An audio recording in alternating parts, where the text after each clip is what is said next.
북한 외무성이 발칵 뒤집혔습니다. 3대째 충성 가문으로 살아온 외교관이 어느 날 홀연히 사라졌습니다. 해외 출장 중이었고 가방에는 여권 하나와 양복 한 벌뿐이었습니다.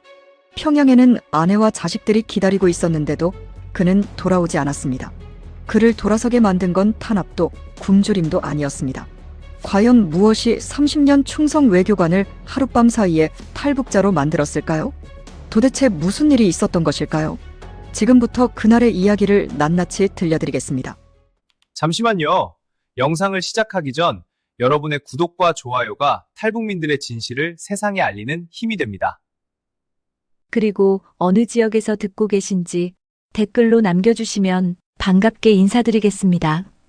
제가 이 이야기를 꺼내기까지 참 오랜 시간이 걸렸습니다. 평양 모란봉 기슭, 거기서 저는 태어나고 자랐습니다.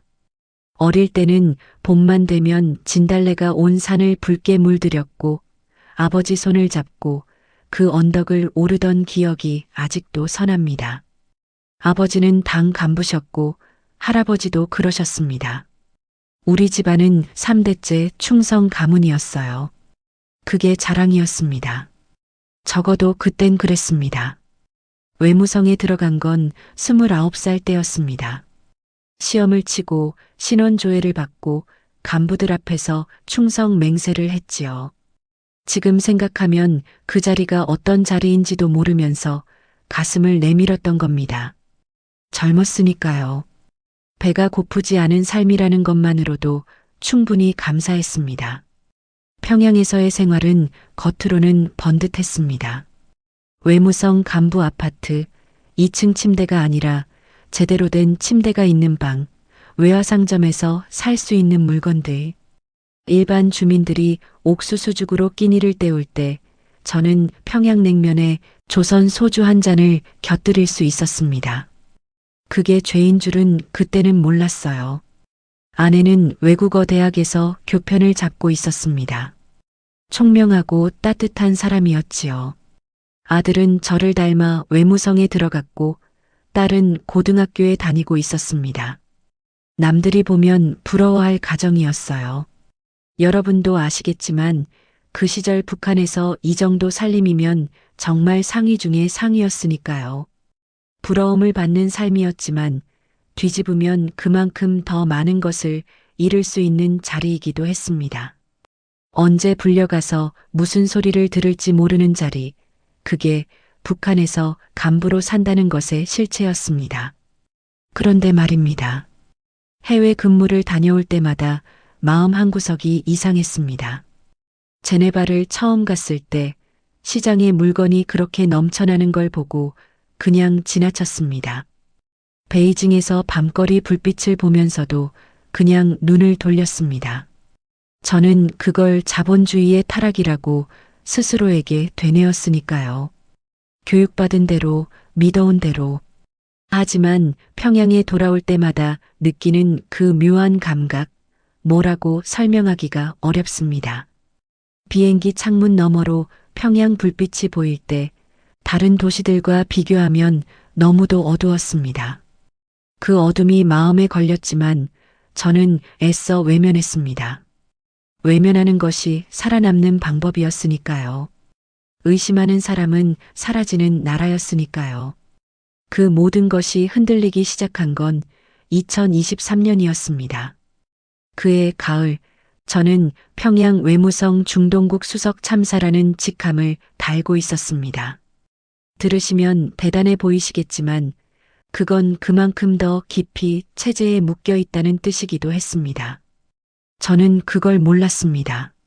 아니, 알면서도 외면하고 있었는지 모릅니다. 인간이라는 게 자기한테 편한 것만 보려 하잖아요. 남쪽도 북쪽도 그건 다 같은 것 같습니다. 30년 가까이 그 체제 안에서 저는 그저 맡겨진 일을 하고 명령받은 대로 말하고 요구받은 곳에 서명을 했습니다. 외교관이지만 사실은 외교를 한 게 아니었어요. 체제의 도구였지요. 이걸 인정하기까지 얼마나 오랜 시간이 걸렸는지 모릅니다.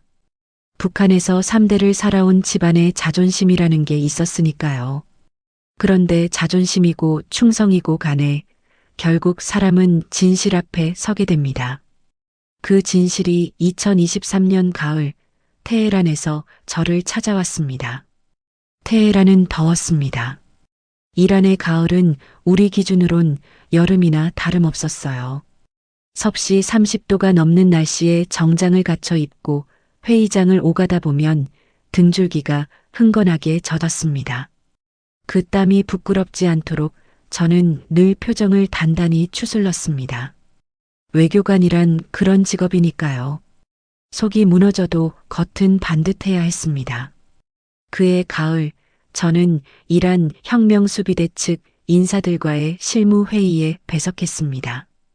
북한과 이란 사이의 거래, 그게 무엇인지 저는 이미 알고 있었습니다.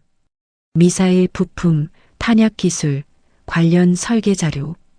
공식 문서에는 그럴듯한 말로 포장되어 있었지만 실체는 분명했습니다.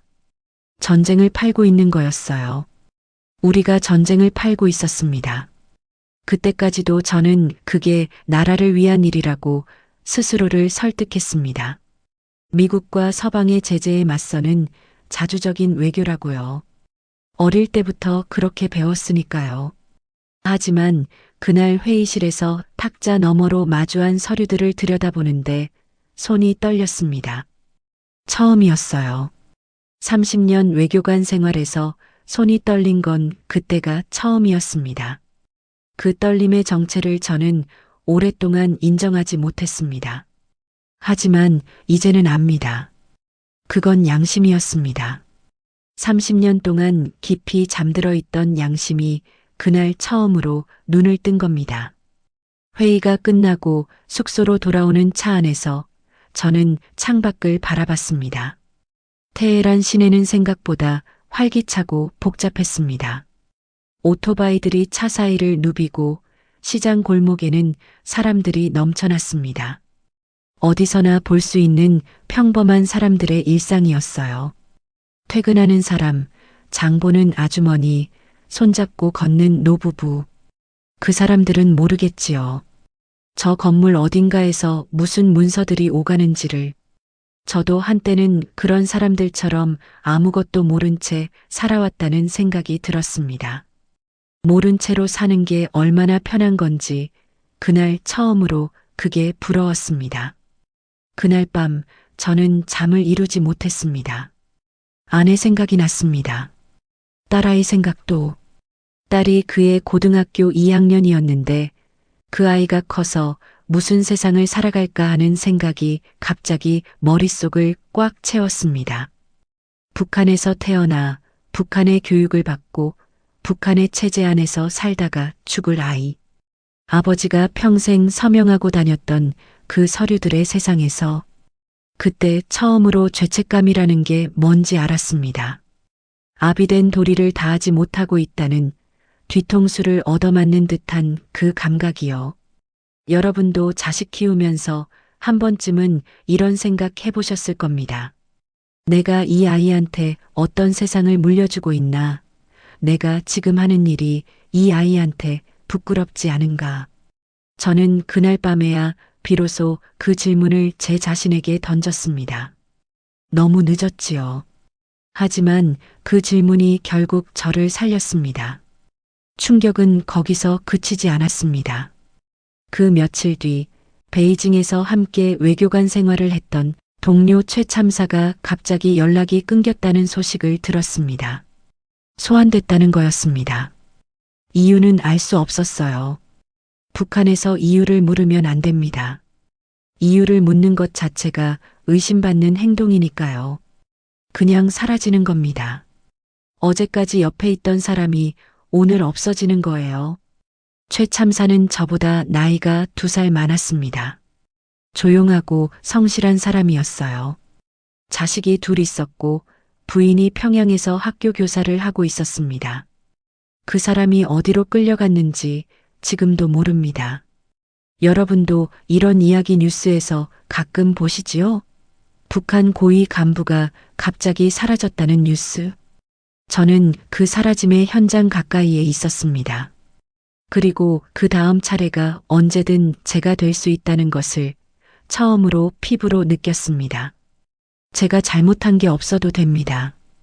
북한에서 숙청은 이유가 필요하지 않습니다.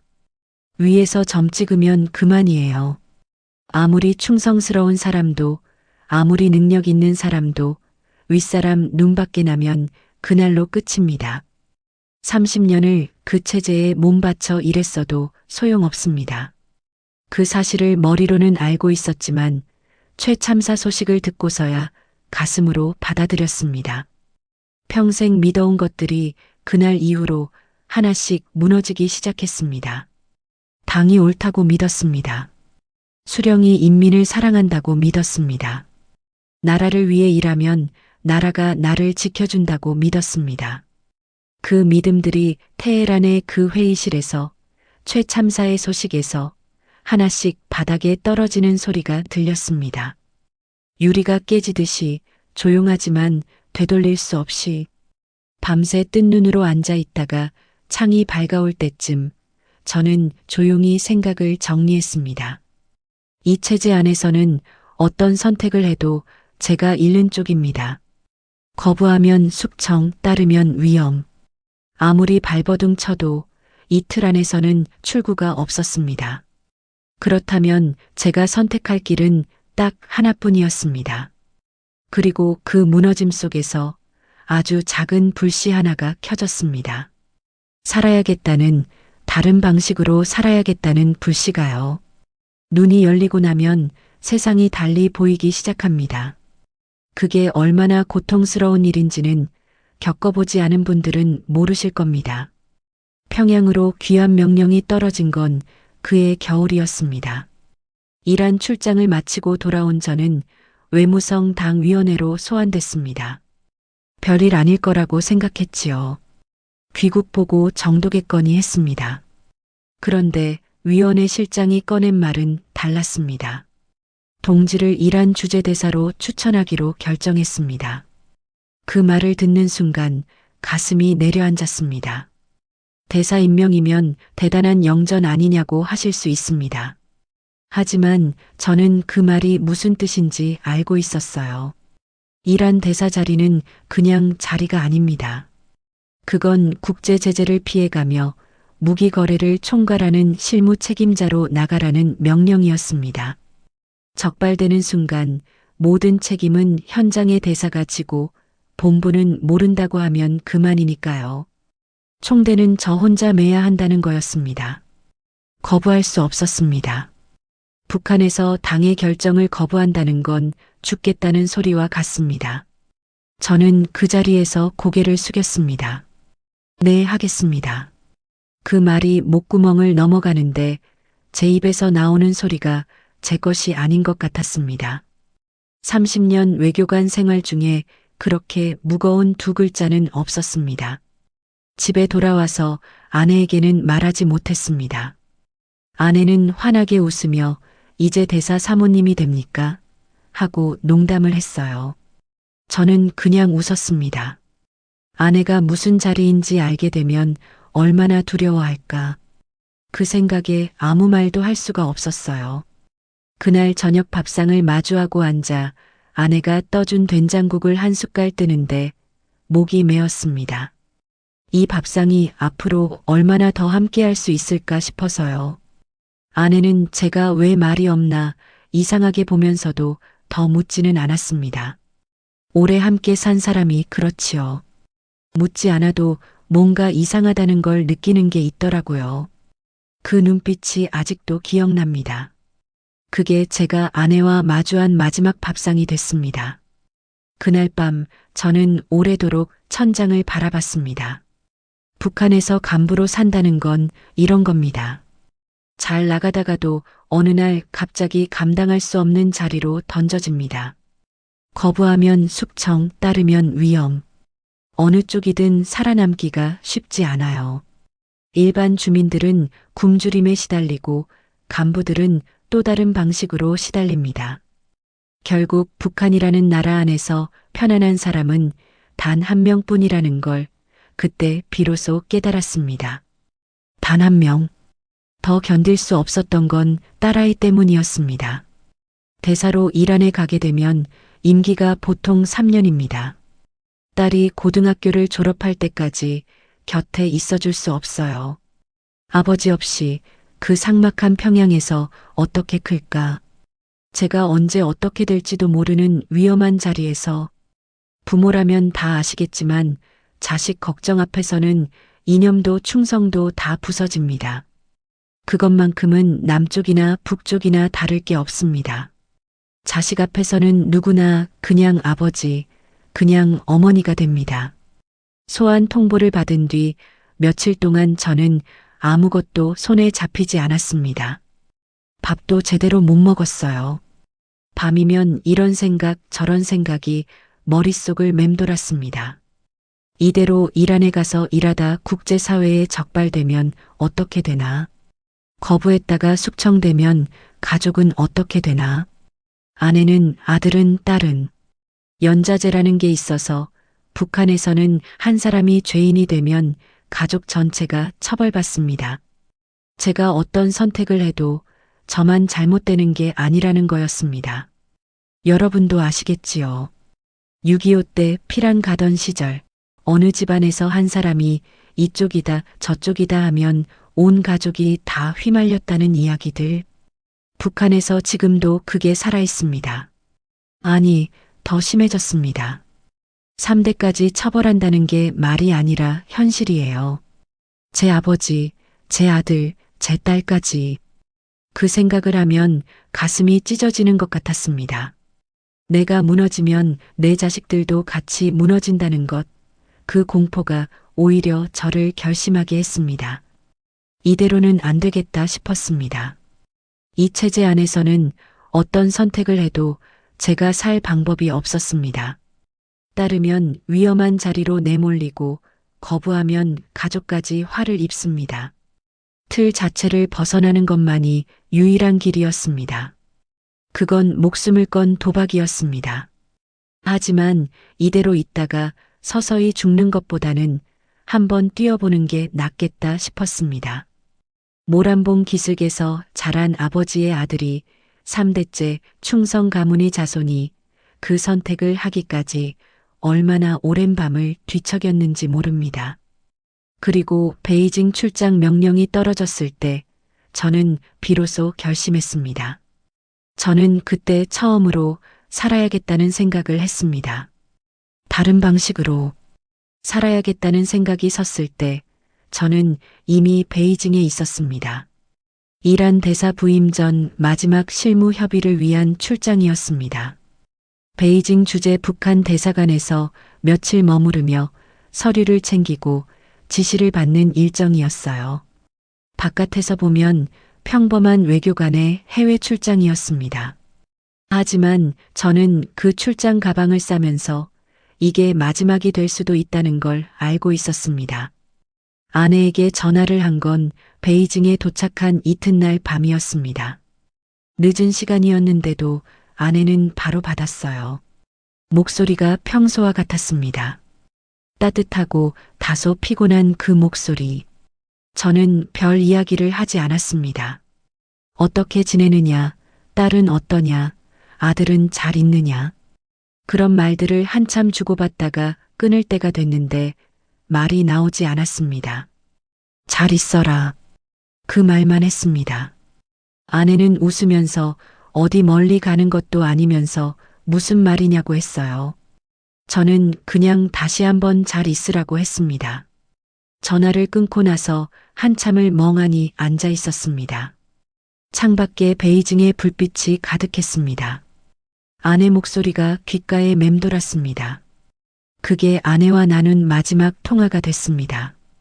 그날 밤 저는 결정을 굳혔습니다. 사실 그보다 며칠 전부터 저는 조용히 움직이고 있었습니다. 베이징에는 오래 근무한 덕에 알고 지내는 인맥이 있었어요.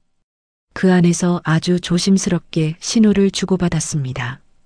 한국 쪽 연락망이 있다는 것을 저는 외교관 특성상 짐작하고 있었습니다.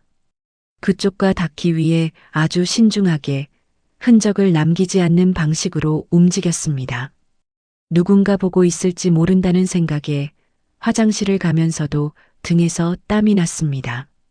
북한 보위부, 그러니까 우리나라로 치면 국가정보원 같은 기관인데 북한에서는 그보다 훨씬 더 무서운 곳입니다. 그 사람들 눈을 피해 움직여야 했으니까요. 접선이 이루어진 건 출장 나흘째 되던 날이었습니다. 아주 평범해 보이는 카페에서 아무것도 아닌 것처럼 앉아 커피를 마시는 자리였습니다. 상대방이 누군지 저는 지금도 정확히 말할 수 없습니다. 다만 그 사람이 건넨 한마디가 지금도 기억납니다. 결심이 서셨으면 우리가 돕겠습니다. 그 말이었습니다. 그 짧은 한마디에 저는 눈물이 날 것 같았습니다. 누군가 내 편이라는 게 그렇게 고마운 줄 몰랐어요. 30년 넘게 체제의 부품으로 살아온 사람이 처음으로 사람 온기를 느낀 순간이었습니다. 그때부터 시간이 촉박했습니다. 저는 대사관 일정을 핑계로 하루를 더 벌었습니다. 그동안 지시받은 대로 움직였어요. 가진 것은 여권 하나, 양복 한 벌, 그리고 지갑뿐이었습니다. 평양에 두고 온 것들, 아내와 함께 모은 살림살이, 딸아이 어릴 때 사진들, 아버지 기일에 차리던 제사상 가릇들, 그 모든 것을 그냥 두고 왔습니다. 챙길 수가 없었어요. 챙기면 의심받습니다. 가볍게 나가서 돌아오지 않는 것, 그게 탈북의 방식이었습니다. 아무것도 없이 떠나는 것이 오히려 살아남는 방법이었습니다.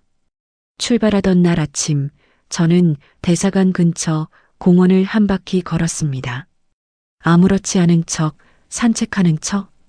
그런데 걷다 보니 모란봉이 생각났습니다. 봄이면 진달래가 피던 그 언덕.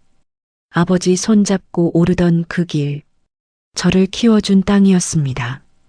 그 땅에서 자란 제가 이제 그 땅을 등지고 가야 했습니다. 발걸음이 무거웠습니다. 눈물이 날 것 같았습니다. 그래도 멈출 수는 없었습니다. 아내와 아이들을 살리려면 내가 먼저 살아야 했습니다. 평양의 아파트에는 여전히 아내가 있었습니다. 아들도 딸도. 그 사람들은 제가 무슨 일을 하는지 몰랐습니다. 모르는 게 오히려 그 사람들을 지켜줄 수 있다고 스스로를 달랬습니다. 하지만 솔직히 말하면 그건 핑계였는지도 모릅니다. 차마 말을 할 수가 없었던 겁니다. 알면 같이 무너질 테니까요. 사랑하는 사람들을 두고 혼자 가는 것, 그게 제가 평생 안고 가야 할 짐이었습니다. 여러분, 가족과 생이별한다는 게 어떤 건지 아시겠습니까? 6.25 때 피랑길에 가족을 잃은 분들, 이산 가족이 된 분들, 그분들 심정이 조금은 이해가 됩니다. 저도 그렇게 됐으니까요. 그리고 그 아픔은 지금도 끝나지 않았습니다. 저는 그렇게 북한을 떠났습니다. 아니, 정확히는 북한으로 돌아가지 않았습니다. 그게 저의 탈북이었습니다. 한국 대사관 정문이 보이는 순간 다리가 떨렸습니다. 베이징 시내 한복판, 차들이 오가는 평범한 거리였습니다. 저는 그 길을 걸으면서 최대한 평범하게 보이려고 애썼습니다. 어깨에 힘을 빼고 시선은 앞을 향하고 걸음은 너무 빠르지도 너무 느리지도 않게. 그런데 문이 가까워질수록 심장이 귀에서 들릴 것 같았습니다. 저는 그때까지 살면서 그렇게 긴장한 적이 없었습니다. 30년 외교관 생활에서 수백 번 그 앞을 지나쳤지만 그날은 달랐습니다. 적이었던 곳으로 걸어 들어가는 느낌이었으니까요. 문을 들어서는 순간 저는 뒤를 한번 돌아봤습니다. 누군가 따라오고 있지는 않은지, 북한 보위부 요원이 있지는 않은지 아무도 없었습니다. 그냥 베이징의 평범한 오후였습니다. 그 평범함이 오히려 이상하게 느껴졌어요. 안으로 들어가서 제가 누구인지, 무엇을 원하는지 밝혔습니다. 직원이 제 말을 듣더니 잠깐 기다려달라고 했습니다. 저는 의자에 앉아 기다렸습니다. 그 몇 분이 몇 시간처럼 느껴졌어요.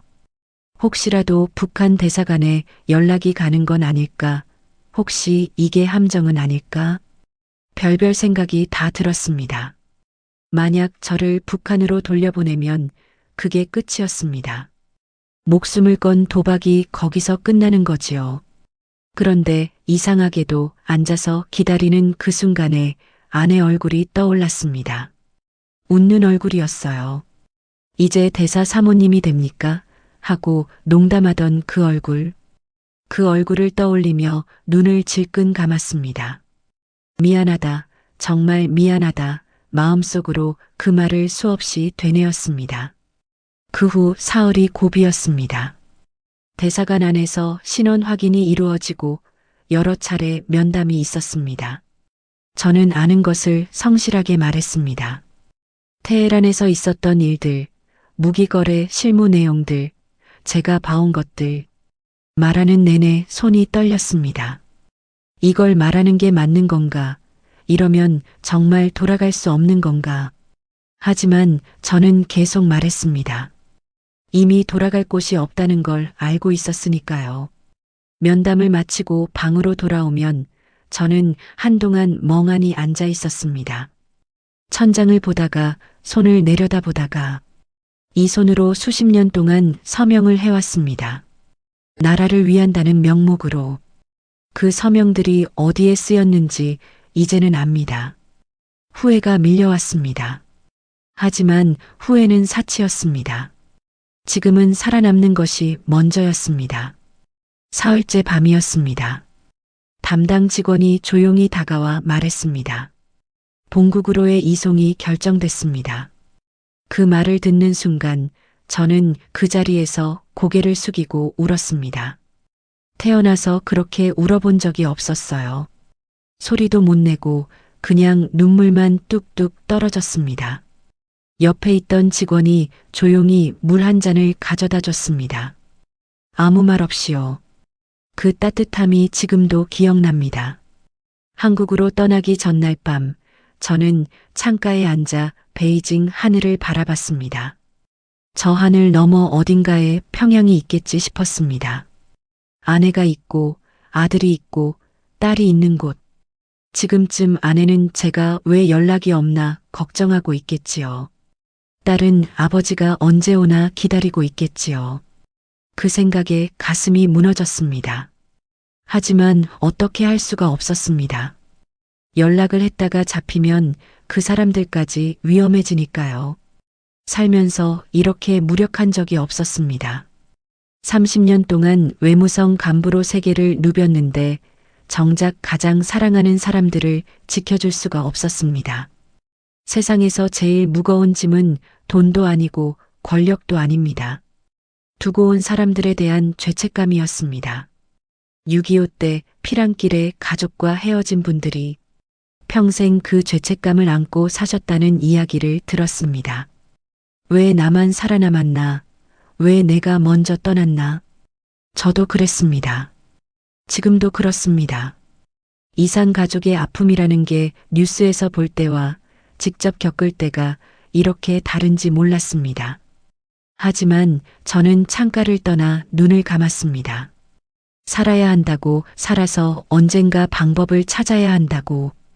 북에 있는 가족들이 이 아버지를, 이 남편을 이해해 줄 날이 오기를 바라면서 지금은 그것만이 제가 할 수 있는 전부였습니다. 다음 날 이른 아침, 저는 베이징을 떠났습니다. 한국으로 가는 길이 시작됐습니다. 한국 땅을 처음 밟은 건 이른 새벽이었습니다. 비행기에서 내려 공항 바닥에 발이 닿는 순간 저는 잠깐 멈췄습니다. 그냥 서 있었습니다.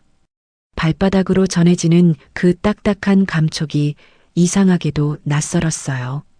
같은 민족의 땅인데, 같은 한반도인데, 왜 이렇게 낯선지 몰랐습니다. 공항을 나서자마자 보인 건 불빛이었습니다. 새벽인데도 불빛이 가득했어요. 간판들, 가로등들, 달리는 차들의 불빛.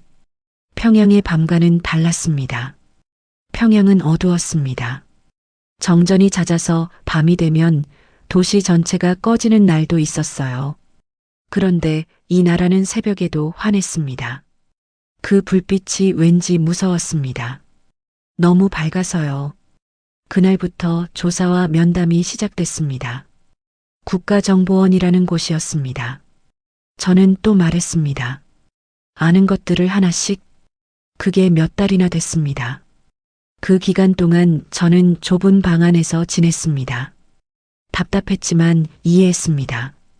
저라도 그랬을 거예요. 제가 어떤 사람인지 정말로 믿어도 되는지 확인해야 했을 테니까요.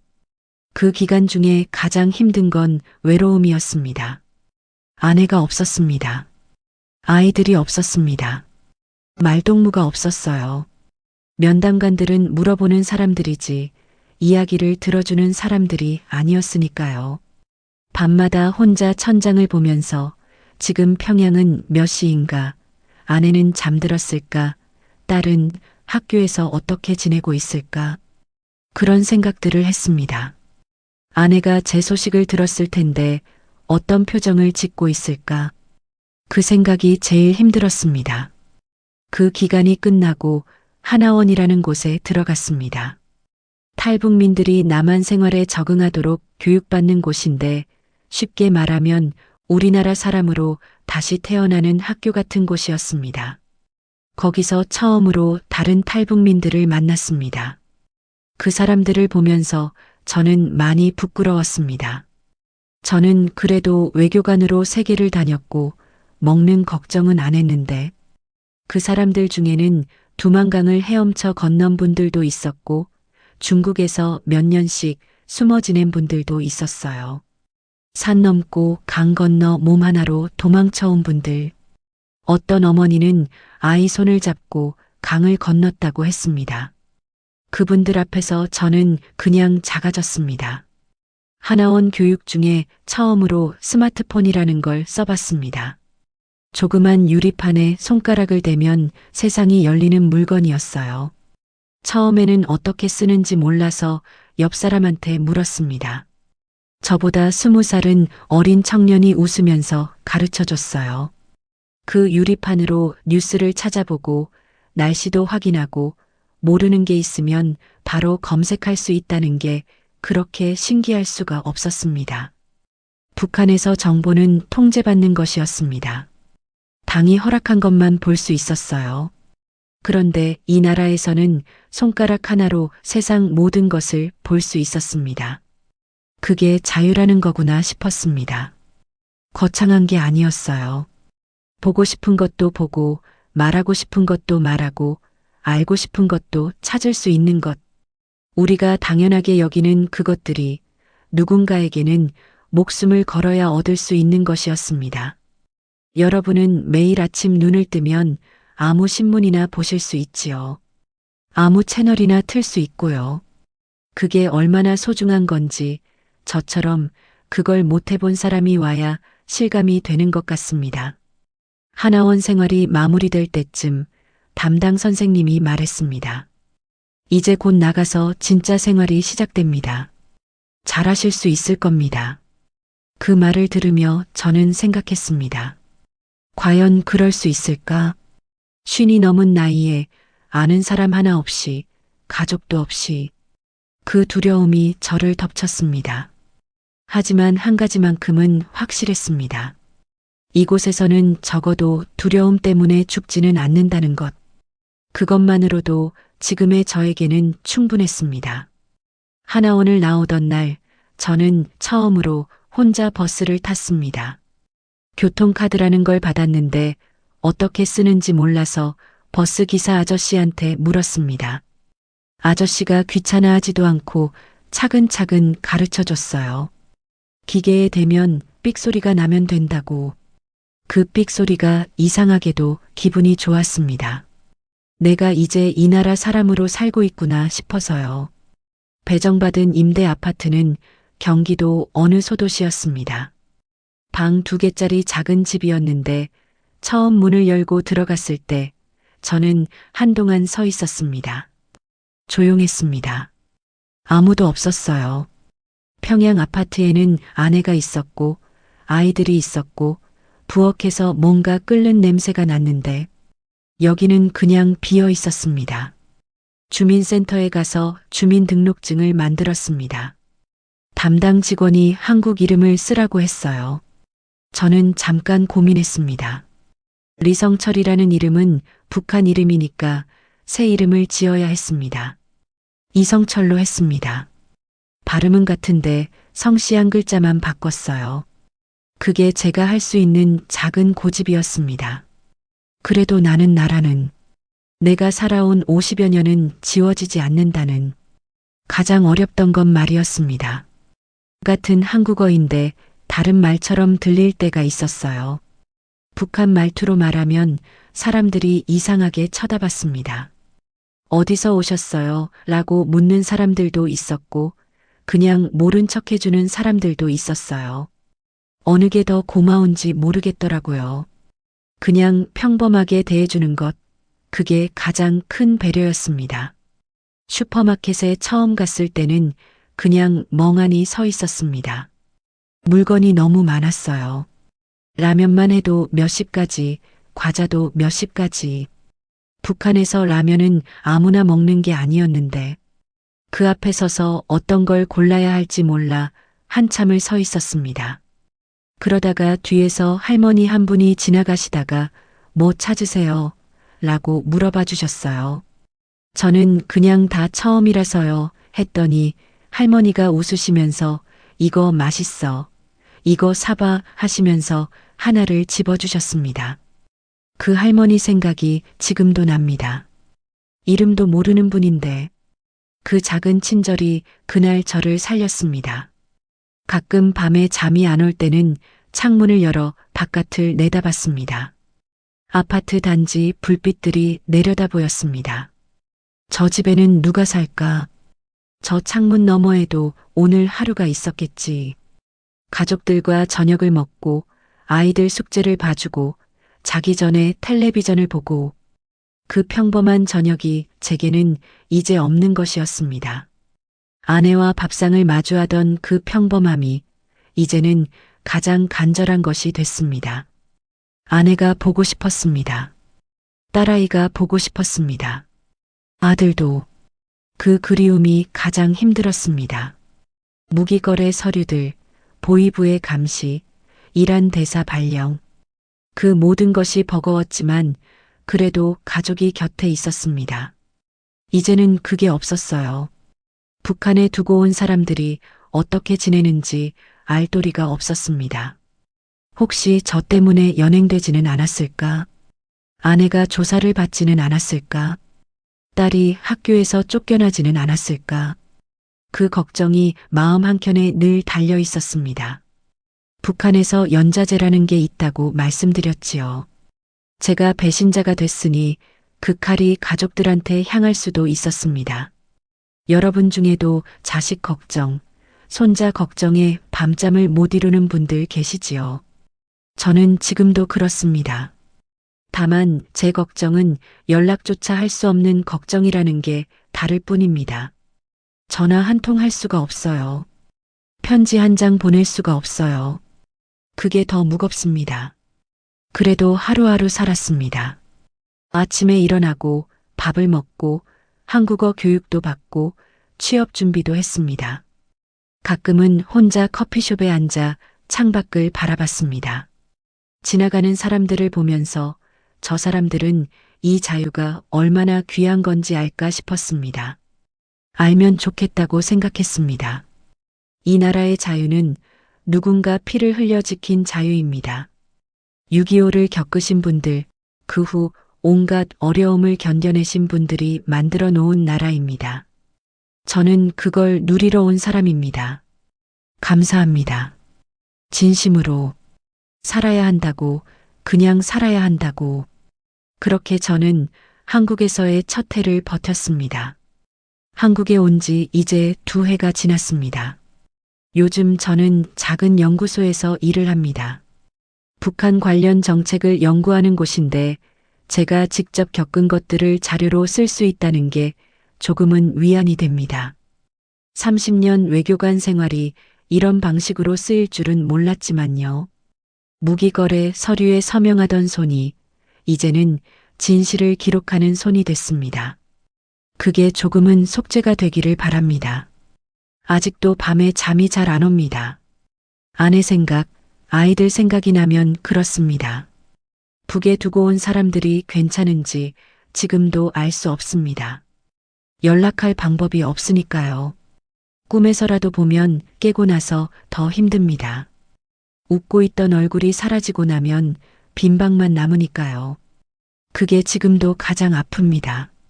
50이 넘어 혼자 사는 게 이렇게 쓸쓸한 건 줄 몰랐습니다. 밥상 혼자 차리는 날들이 이렇게 길어질 줄도요. 그래도 요즘은 한 가지 생각을 합니다. 제가 살아있는 것이 이유가 있겠구나 하는 생각이요. 제가 봐온 것들, 제가 겪은 것들을 세상에 전하는 것, 북한 안에서 무슨 일이 벌어지고 있는지, 그 체제가 얼마나 사람을 짓누르는지, 제가 살아서 말할 수 있다면 그게 제가 살아야 할 이유인 것 같습니다. 이 영상을 보고 계신 여러분께 한 가지만 부탁드리고 싶습니다. 북한이라는 나라를 그냥 지도 위의 나라로 보지 말아 주십사 하는 것입니다. 그 안에 사람이 있습니다. 밥을 먹고 아이를 키우고 사랑하고 울고 웃는 사람들이 있습니다. 다만 그 사람들은 자유가 없을 뿐입니다. 보고 싶은 것도 못 보고 말하고 싶은 것도 못 말하고 가고 싶은 곳도 못 가는 사람들이 지금도 거기 있습니다. 그 사람들이 우리 형제이고 우리 같은 민족입니다. 6.25 때 헤어진 이산 가족분들, 지금도 북녘에 두고 온 가족을 그리워하시는 분들, 저는 그분들 마음을 조금은 알 것 같습니다. 그 그리움이 얼마나 깊은지를요. 보고 싶다는 말 한마디를 전하지 못한 채 살아가는 것이 어떤 것인지를요. 그분들이 살아계시는 동안 통일을 보실 수 있으면 얼마나 좋겠습니까? 저도 그분들처럼 간절하게 기다리고 있습니다. 통일은 꼭 와야 합니다. 우리 세대에서 못 보더라도 다음 세대에서는 봐야 합니다. 한 민족이 이렇게 갈라져 살아서는 안 됩니다. 같은 말을 쓰고 같은 음식을 먹던 사람들이 총을 사이에 두고 마주 보고 있는 이 현실이 하루빨리 끝나야 합니다. 그게 제가 살아서 하는 마지막 소원입니다. 저는 오늘도 아침에 눈을 뜨면 창문을 엽니다. 자유로운 공기를 마십니다. 그 공기가 아직도 신기하고 아직도 고맙습니다. 그리고 생각합니다. 오늘도 살자. 살아서 전하자. 언젠가 아내를 다시 볼 수 있기를, 딸의 얼굴을 다시 볼 수 있기를, 모란봉 기슭 진달래가 남과 북 구분 없이 피는 그날이 오기를 바라며 오늘도 저는 이 땅에서 숨을 쉽니다. 들어주셔서 감사합니다.